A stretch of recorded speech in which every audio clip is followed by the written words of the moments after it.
The International Court of Justice, ICJ, is about to deliver a ruling that's going to be closely watched around the world. At the heart of the matter are Israel's actions in the Gaza Strip. Israel began bombing and blockading the Strip after its territory was attacked on October 7th by Hamas, which is considered a terrorist organization by the United States and the European Union.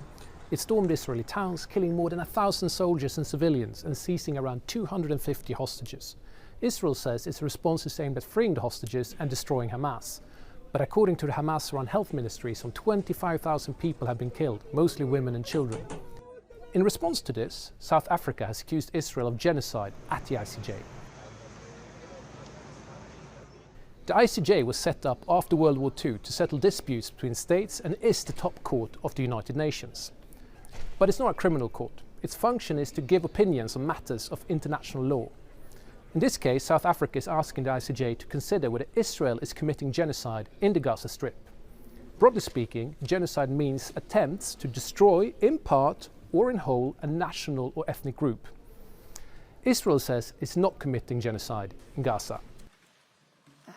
It is respectfully submitted that the application and request should be dismissed for what they are, a libel, designed to deny Israel the right to defend itself according to the law from the unprecedented terrorist onslaught it continues to face, and to free the 136 hostages Hamas still holds.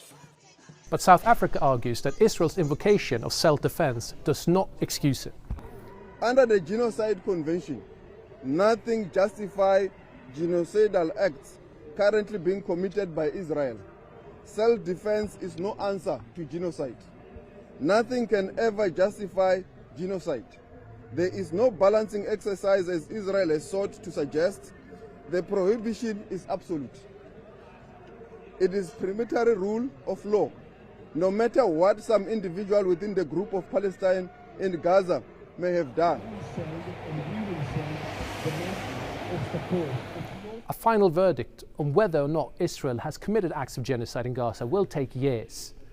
But a ruling on what's called provisional measures will be delivered by the ICJ in The Hague on January 26. South Africa has asked for 9 of them in total. Everything from desisting from any genocidal acts against the Palestinian people and immediately halting military operations to access for independent investigators and increasing humanitarian assistance.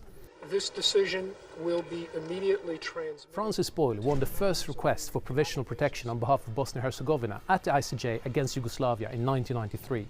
I believe the Republic of South Africa will win a order of provisional measures of protection against Israel to cease and desist from committing all acts of genocide against the Palestinians along the same lines of the first and second order I won.